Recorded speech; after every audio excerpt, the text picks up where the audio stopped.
Bonjour, bienvenue dans la suite logique de notre fil conducteur concernant l'intégrité du consentement. Aujourd'hui, je vais vous parler du dol. Donc, c'est l'article 1128 du Code civil qui pose les conditions essentielles à l'intégrité d'un consentement, que ce soit dans le cadre du droit civil ou du droit commercial. Donc, je vous avais déjà parlé de l'erreur et aujourd'hui, je vais vous parler du dol.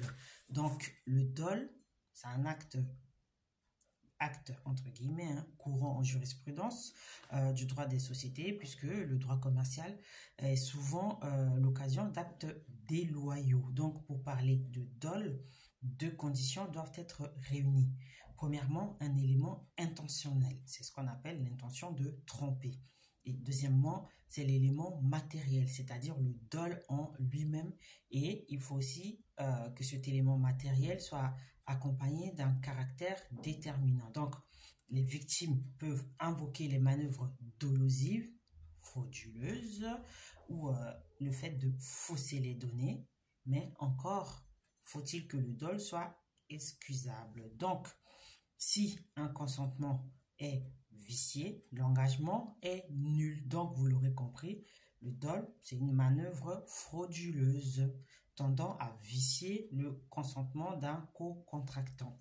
Et donc, en droit des sociétés, on se détache du droit civil car le législateur a tenu à atténuer la rigueur de cette règle. Donc, en ce qui concerne les sociétés à responsabilité limitée et les sociétés par action, selon la loi, le vice de consentement ne peut être pris en compte que si ce vice affecte ou atteint tous les associés fondateurs. Donc, plus fréquemment, on rencontre l'hypothèse de la simulation du consentement. Donc, c'est typiquement le cas lorsque l'on se trouve en face d'un acte apparent qui dissimule un acte secret, et c'est cet acte secret qui est la volonté réelle des associés. Donc, en droit des sociétés, il peut s'agir de prétendus associés, car en réalité, leur véritable intention est généralement une volonté de fraude.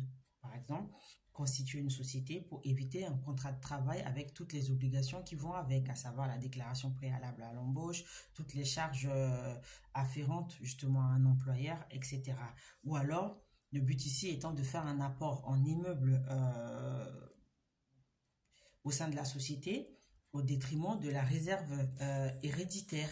On en parle bien plus tard, enfin on va en parler de la réserve héréditaire. Donc cet apport permet de céder au profit de l'associé l'immeuble lorsqu'on va cesser les activités de la société. D'autres appellent cela de l'optimisation fiscale. Ce n'est rien d'autre que de la fraude. On contourne la loi. Donc, voilà ce qu'on peut dire sur les manœuvres dolosives. Et l'autre hypothèse qu'on retrouve aussi dans ce cadre-là, c'est le recours à un prête-nom.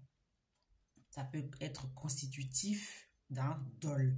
Donc, avant la création de l'entreprise unipersonnelle, par exemple, ou l'auto-entreprise, c'était cette possibilité qui était utilisée afin de séparer son patrimoine. Donc, l'associé peut ne pas vouloir révéler son identité dans l'immédiat et le faire un peu plus tard. Mais tout cela peut être constitutif d'une manœuvre dolosive. Donc, on retrouve tout cela dans les conditions essentielles à la réalisation d'un contrat et notamment d'un acte de société. Et tout cela se trouve à l'article 1128 du Code civil. Voilà, donc je vous donne rendez-vous très bientôt pour parler de l'autre vice qui peut affecter un consentement.